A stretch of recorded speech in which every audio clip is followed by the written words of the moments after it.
Está escrito em Tiago capítulo 3, versículos 1 e 2, o seguinte: Meus irmãos, não sejam muito de vós mestres, sabendo que receberemos maior juízo, porque todos nós tropeçamos em muitas coisas.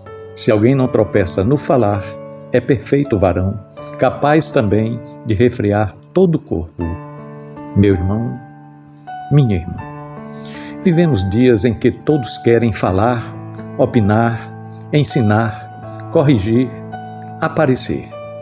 Um tempo em que a visibilidade vale mais do que a verdade e a aparência, muitas vezes, pesa mais do que o caráter. Tiago, com sua linguagem direta e pastoral, atravessa os séculos e nos confronta com uma palavra que continua atual, necessária e profundamente transformadora. Esse texto não é apenas para líderes formais, pregadores ou professores da palavra. Ele fala com todo aquele que, de alguma forma, influencia a alguém. Seja com palavras, com atitudes, com conselhos ou exemplos. Em um mundo tão acelerado, Tiago nos chama a desacelerar o coração e a vigiar a boca. Ele declara: não sejam muito de vós mestres. Tiago começa com um alerta, não com um incentivo.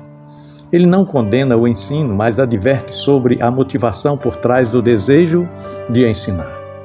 Em nossos dias, ser mestre ganhou novas formas.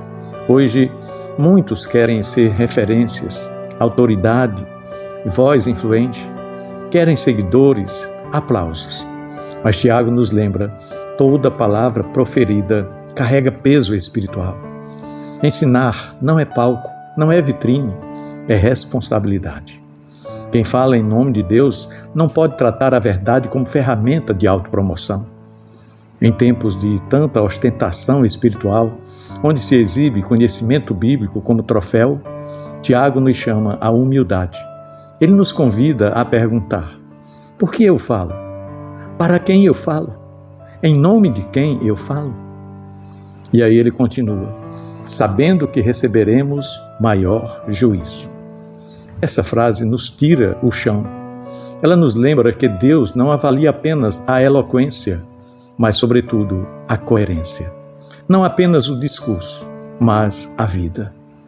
Nós vivemos uma geração que quer direitos sem deveres, autoridade sem submissão, voz sem compromisso, mas no reino de Deus, quanto maior a influência, maior a responsabilidade. Quanto mais alguém ensina, mais precisa viver o que ensina. Isso não deve nos paralisar pelo medo, mas nos conduzir ao temor saudável, um temor que purifica as intenções, que limpa a vaidade do coração e que nos faz depender mais da graça do que da própria capacidade. E Tiago continua: porque todos nós tropeçamos em muitas coisas. Aqui Tiago nivela o terreno, mestres e ouvintes, líderes e liderados, fortes e fracos, todos nós, indistintamente, tropeçamos. Essa afirmação não é para justificar o erro, mas para quebrar a arrogância. Não existe ser humano autossuficiente, não existe boca totalmente domada sem a ação contínua da graça de Deus. Para quem está desmotivado, cansado, se sentindo sem norte, essa frase traz consolo. Você não está sozinho na sua luta. Tropeçar não significa estar perdido para sempre. Significa que ainda estamos em processo.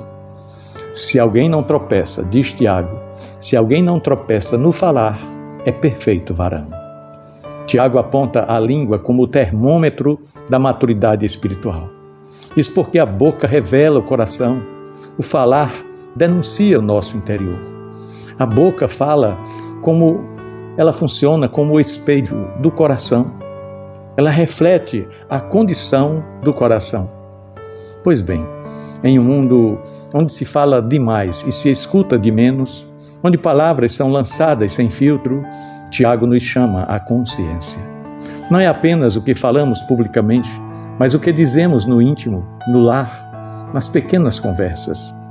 A língua descontrolada destrói relacionamentos, apaga testemunhos e enfraquece a fé.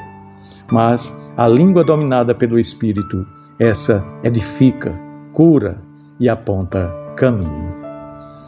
E Tiago continua dizendo, capaz de também refrear todo o corpo. Aqui ele quer dizer que dominar a língua é o caminho do governo interior. Tiago aqui nos ensina que o domínio da língua não é algo pequeno, é sinal de governo interior. Quem aprende a silenciar quando necessário, a falar com sabedoria e a escolher palavras com amor, demonstra maturidade espiritual. Nos dias atuais, onde a pressa dita o ritmo e a aparência vale mais do que a essência, refrear a língua é um ato de resistência espiritual. Significa dizer, eu não vou falar só para aparecer. É escolher edificar em vez de impressionar. É viver mais do que discursar. Talvez você esteja cansado de ouvir muitas vozes e não saber qual seguir. Talvez esteja desanimado por ver tanta incoerência entre discurso e prática. Tiago nos lembra que Deus não procura perfeição estética, mas sinceridade de coração. O caminho não começa em falar melhor, mas em ouvir mais a Deus, em permitir que Ele trate o interior antes de nos colocar em evidência. A verdadeira autoridade espiritual nasce no silêncio da obediência, não no barulho da ostentação. Entre falar e viver, escolha viver. Esse texto nos convida a uma escolha diária, falar menos e viver mais, aparência ou essência, ostentação ou transformação. Que a nossa palavra seja fruto de um coração alinhado com Deus, que a nossa influência seja reflexo de uma vida rendida ao Senhor e que em meio ao caos dos nossos dias sejamos conhecidos não pelo volume da voz, mas pela profundidade do testemunho. Porque no reino de Deus não é quem fala mais que permanece, é quem vive aquilo que fala. Pensemos nisso. No amor de Cristo. Amém.